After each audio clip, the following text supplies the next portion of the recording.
Hello everyone, welcome to another blog video. So কেমন আছো তোমরা সবাই? আগের মিনি ব্লগে তো দেখলেই যে আমার একটা ছোট্ট বোনের বার্থডে আছে আজ, তাই সন্ধ্যাবেলা রেডি হয়ে ওখানেই চলে গিয়েছিলাম। আর ওখানে গিয়ে দেখি অলরেডি হনুমানগুলো সবাই চলে এসেছে। আর এরা শুধু হনুমানই নয়, এরা হচ্ছে এক একটা হার কিপ্ট। যেমন দেখো এখানে সবাই গাঠিয়া খাচ্ছিল, আর ওদের কাছ থেকে একটু চাইতে কেমন কিপ্টেমো করে দিল গাঠিয়াগুলো। আর আজ যেহেতু আমি ভিডিও করছিলাম সেই কারণে সবার সামনে ইনসাল্ট হওয়ার ভয় আরো একটু দিয়েছিল পরে। আর এই দেখো, এটা হচ্ছে বুনুর বার্থডে কেক, যেটার উপরে বুনুর নামও লেখা ছিল।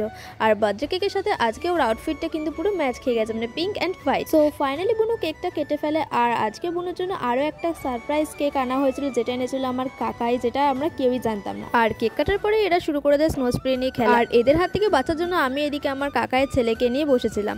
আর ও কিন্তু প্রচুর শান্ত, কি সুন্দর চুপটি করে আমার কোলে বসেও ছিল। আর তারপরে অনেকটা রাত হয়ে যায়, যে কারণে আমরা খেতে বসে পড়েছিলাম। আর আজকে কিন্তু খাবারে অনেক কিছু ছিল, যেমন লুচি, ছোলার তরকারি, ফ্রাইড রাইস, আলুর দম, পায়েস। আর এগুলোর মধ্যে আমি অনেক কিছু নিয়ে নিই। তো চলো আমি এখন খাওয়া দাওয়া কমপ্লিট করি, আর তোমরা চ্যানেলটাকে সাবস্ক্রাইব করে দাও। টাটা।